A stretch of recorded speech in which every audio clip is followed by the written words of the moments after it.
نازنین ناز نکن در رو کسی باز نکن نازنین غر نکن زندگی موزه نکن زندگی موزه എല്ലാ പ്രിയപ്പെട്ട കൂട്ടുകാർക്കും നമ്മുടെ പുതിയൊരു വീഡിയോയിലേക്ക് സ്വാഗതം. അപ്പോൾ ഇന്ന് നമ്മൾ പറയാൻ പോകുന്നത് 4ാം ക്ലാസ്സിൻ്റെ മാത്സിൻ്റെ ചോദ്യപേപ്പറാണ് അല്ലേ.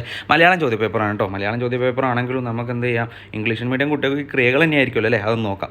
വീഡിയോ തുടങ്ങുന്നതിന് നമ്മൾ എപ്പം പറയുന്ന കാര്യമാണ്, ചാനൽ നിങ്ങൾ ആദ്യമായിട്ടാണ് കാണുന്നതെങ്കിൽ ഒന്ന് സബ്സ്ക്രൈബ് ചെയ്തിട്ടേക്കുക, പിന്നെ ഷെയർ ചെയ്യുക, പിന്നെ നിങ്ങളുടെ കൂട്ടുകാർക്കൊക്കെ അയച്ചു കൊടുക്കുക. തന്നെയാണല്ലോ ഷെയർ ചെയ്യുക എന്ന് പറയുന്നത്. പിന്നെ അതേപോലെ തന്നെ ഒരു ലൈക്കും ഉണ്ടായിക്കോട്ടെ, കുഴപ്പമൊന്നുമില്ലല്ലോ. റെഡി. അപ്പോൾ തന്നിരിക്കുന്ന ചിത്രത്തിൽ ഷെയ്ഡ് ചെയ്ത ഭാഗം ചിത്രത്തിൻ്റെ എത്ര ഭാഗമാണെന്ന് ചുവടെയുള്ള കളത്തിൽ എഴുതുക. ഇതേ ചോദ്യം നമ്മൾ മോഡൽ ചോദ്യത്തിൽ നമ്മൾ ചെയ്തിട്ടുണ്ട് ഇല്ലേ. കഴിഞ്ഞ പ്രാവശ്യം നമ്മൾ ചെയ്തിട്ടുള്ള ആ ഒരു മോഡൽ ചോദ്യങ്ങളിലൊക്കെ ഈ ഒരു സാധനം നമ്മൾ ചെയ്തിട്ടുണ്ട് ഇല്ലേ. അപ്പോൾ അത് കണ്ട് അത് പഠിച്ച കുട്ടികൾക്ക് ഇതൊക്കെ ഈസി ആയിരിക്കും, സിമ്പിൾ ആയിരിക്കും ഇല്ലേ. അപ്പോൾ ഇതിൻ്റെ ഉത്തരങ്ങൾ എന്ത് ചെയ്തിട്ടുണ്ട്, നമ്മളിവിടെ കൊടുത്തിട്ടുണ്ട്. അത് നോക്കുക നിങ്ങൾ. ABCD എന്ന് പറയുന്നതിൻ്റെ ഉത്തരങ്ങൾ നമ്മളിവിടെ കൊടുത്തിട്ടുണ്ട്.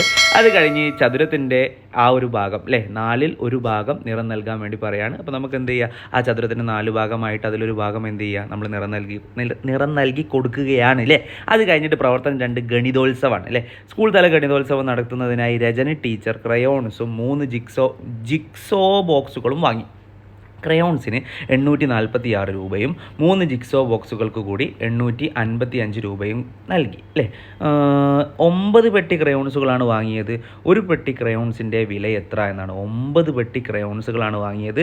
ഒരു പെട്ടി ക്രയോൺസിൻ്റെ വില എത്ര. അപ്പോൾ ക്രയോൺസിന് 846 രൂപയാണ്. അപ്പോൾ 9 പെട്ടിയുടെ വില കാണാൻ വേണ്ടി നമ്മൾ 846നെ 9 കൊണ്ട് എന്ത് ചെയ്യുക, ഹരിച്ച് നോക്കുക. നമുക്ക് അതിൻ്റെ ഉത്തരം കിട്ടും. അത് നമ്മൾ എഴുതിയിട്ടുണ്ട്. അത് കഴിഞ്ഞ് 3 കുട്ടികൾക്ക് ഓരോ ജിക്സോ ബോക്സ് വീതം നൽകി ഒരു ബോക്സിൻ്റെ വില എത്ര.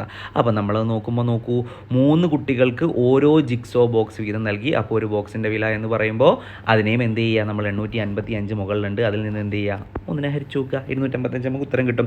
അത് കഴിഞ്ഞ് പങ്കെടുത്ത 120 കുട്ടികൾക്ക് സദ്യ നൽകി പോലും ഒരാൾക്ക് 130 രൂപ ചിലവായി പോലും ആകെ എത്ര രൂപ ചിലവായി എന്നാണ്. 120 × 130 15,600 ഉത്തരം വരുന്നുണ്ട്. അത് കഴിഞ്ഞ് നേരെ നമ്മൾ പ്രവർത്തനം 5ലേക്ക് പോവാണ്. സ്കൂൾ വാർഷികം അല്ലേ. സ്കൂളിൻ്റെ പേരെന്താ, പൂച്ചക്കാട്. മോനെ സ്റ്റാർ പേരില്ലേ, Poochakkad government higher secondary school വാർഷികാഘോഷം നടക്കുകയാണ്.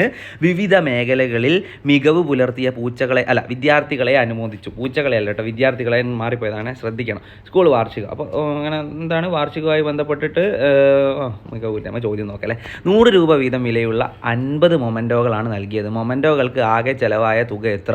100 രൂപ വീതമുള്ള 50 മൊമെൻറ്റോ ചിലവായ 100നെ 50നെ കൊണ്ട് നമ്മൾ ഗുണിച്ചു നോക്കുക. അപ്പോൾ കിട്ടും ഉത്തരം. അത് കഴിഞ്ഞ് LP വിഭാഗത്തിൽ 210 കുട്ടികൾക്കും വീട്ടിൽ ഗണിത ലാബ് ഒരുക്കുന്നതിന് 150 രൂപ വീതം വിലയുള്ള ഗണിത കിറ്റ് നൽകി. ഇതിന് എത്ര രൂപ ചിലവായി എന്നാണ്. അപ്പോൾ എന്ത് ചെയ്യുക, 210നെ 150 കൊണ്ട് ഗുണിച്ചു നോക്കുക. 31,500 ഉത്തരം വരും ഇല്ലേ. ഇനി അടുത്തത് മൊമെൻറ്റോയ്ക്കും ഗണിത കിറ്റിനും കൂടി ആകെ എത്ര രൂപ ചിലവായി, അത് നോക്ക് നിങ്ങൾ. അപ്പോൾ എന്ത് ചെയ്യണം, നമ്മൾ ആ ഒരു 5,000നെയും 31,500നെയും കൂട്ടി നോക്കുക. അപ്പോൾ അതിൻ്റെ ഉത്തരം കിട്ടും. സിമ്പിൾ. ഇനി അടുത്തത് ജോഡിയാക്കാമെന്നാണ്. നമുക്ക് ജോഡിയായി കൊടുക്കുക അല്ലേ. പട്ടിക പരിശോധിച്ച് ശരിയായ ജോഡികൾ വരച്ച് ചേർക്കുക. ഒരു പവന് എന്ന് പറഞ്ഞാൽ എന്താ, 8 ഗ്രാം. ഒരു കിൻഡൽ എന്ന് പറഞ്ഞാൽ എത്രയാ, 100 കിലോ. ഒരു ടണ്ണ് എന്ന് പറഞ്ഞാൽ എത്രയാ, 1000 കിലോഗ്രാം. ഒരു കിലോമീറ്റർ എന്ന് പറഞ്ഞാൽ എത്രയാ, 10,000 മീറ്റർ അല്ല, 1000 മീറ്റർ. ഒരു മീറ്റർ എന്ന് പറഞ്ഞാൽ എത്രയാ, ഒരു മീറ്റർ എന്ന് പറഞ്ഞാൽ 1000 മില്ലിമീറ്റർ. അപ്പോൾ പ്രവർത്തനം 4ലേക്ക് നമ്മൾ പോവാണ്. പാറ്റേൺ. ഒരു പാറ്റേൺ എന്തായാലും ഉണ്ടാവും, നമുക്കറിയാം അല്ലേ. ആ പാറ്റേൺ എന്ത് ചെയ്യുക, നമ്മൾ പൂരിപ്പിച്ച് കൊടുക്കുക. ഒന്നാമത്തെ പാറ്റേൺ വളരെ ഈസിയാണ്. 10,000, 20,000, 30,000, 40,000, 50,000 അല്ലേ. 10,000, 20,000, 30,000, 40,000, 50,000 അല്ലേ. അടുത്തത് 55,000, 45,000, 35,000, 25,000, 10,000.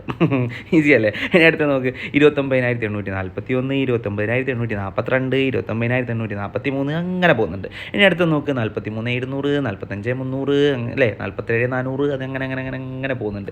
ഇതൊക്കെ ഈസിയാണ് നമുക്ക് എഴുതാനൊക്കെ നമുക്കറിയുന്ന. ചുവടെയുള്ള ചിത്രത്തിൻ്റെ പാറ്റേൺ പരിശോധിച്ച് അടുത്ത ചിത്രം വരച്ച് ചേർക്കുക. അടുത്ത ചിത്രം നമ്മൾ വരച്ച് ചേർത്തിട്ടുണ്ട്. അത് കഴിഞ്ഞ് നേരെ നമ്മൾ താഴോട്ടേക്ക് പോവാണ്. 6ാമത്തെ ചോദ്യം. ഒളിമ്പിക്സ് 2020 ടോക്കിയോ ഒളിമ്പിക്സിൽ പങ്കെടുത്ത ചില രാജ്യങ്ങളുടെ മെഡൽ പട്ടികയാണ് താഴെ നൽകിയിരിക്കുന്നത്. ഓക്കെ, നമുക്ക് നോക്കാം. അമേരിക്ക, ചൈന, ജപ്പാൻ, ജർമ്മനി സ്വർണം കിട്ടിയിട്ടുണ്ട്, വെള്ളി കിട്ടിയിട്ടുണ്ട്, വെങ്കലം കിട്ടിയിട്ടുണ്ട്, ആകെ കിട്ടിയിട്ടുണ്ട്. അല്ല, ആകെ അതല്ലല്ലോ അല്ലേ, ആകെ ഇതെല്ലാത്തിൻ്റെയും കൂടി ആകെ അല്ലേ. അപ്പോൾ സ്വർണം, വെള്ളി, വെങ്കലം ഇതിൻ്റെയൊക്കെ ആകെയാണ് രാജ്യങ്ങൾ കൊടുത്തിട്ടുണ്ട്. America, China, Japan, Germany.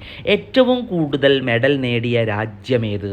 അപ്പോൾ നമ്മൾ നോക്കുമ്പോൾ നമ്മളതിൽ 64, 57, 89, 112 എന്നൊക്കെ നോക്കുമ്പോൾ നമുക്ക് അതിൽ കിട്ടുന്ന ഉത്തരം എന്ന് പറയുന്നത് 112 112 ഏതാ? അമേരിക്കയാണ് അല്ലേ. Okay ready. അത് കഴിഞ്ഞ് അടുത്തത് നമ്മൾ പോവാണ്. സ്വർണ്ണ മെഡലിനേക്കാൾ കൂടുതൽ വെള്ളി മെഡൽ നേടിയ രാജ്യം ഏതാണ്? അതും അമേരിക്ക തന്നെയാവുള്ളൂ. സ്വർണ്ണ മെഡലിന് വെള്ളി മെഡൽ നേടിയ രാജ്യം അമേരിക്ക. അടുത്തതിലേക്ക് നമ്മൾ പോവാണ്. വെള്ളി മെഡലിനേക്കാൾ കൂടുതൽ വെങ്കല മെഡൽ നേടിയ രാജ്യങ്ങൾ ജപ്പാൻ, ജർമ്മനിയാണ്. പട്ടിക പരിശോധിച്ച് ഒരു ചോദ്യം നിർമ്മിക്കാൻ, ഏതെങ്കിലും ഒരു ചോദ്യം നിങ്ങൾക്ക് ഇഷ്ടമുള്ള ഒരു ചോദ്യം നിർമ്മിക്കാൻ വേണ്ടിയിട്ടാണ്. അപ്പോൾ 6 ചോദ്യങ്ങളും വളരെ ഈസിയുള്ള ചോദ്യമാണ്. മാത്സ് വളരെ ഈസി ആയിരുന്നു എന്നുള്ള കാര്യം ഉറപ്പാണ് അല്ലേ? നിങ്ങൾക്ക് ഉഷാറായിട്ട് എഴുതാൻ വേണ്ടി പറ്റിയിട്ടുണ്ടാവും. അടുത്ത നല്ലൊരു വീഡിയോ ആയിട്ട് നമുക്ക് വീണ്ടും കാണാം. പിന്നെ നമ്മൾ പറഞ്ഞ കാര്യം മറന്നത് ലൈക്ക്, ഷെയർ, സബ്സ്ക്രൈബ്, പിന്നെ എന്തെങ്കിലുമൊക്കെ ആക്കിങ്ങൾ. അടുത്ത നല്ലൊരു വീഡിയോ ആയിട്ട് വീണ്ടും കാണാം. അതുവരേക്കും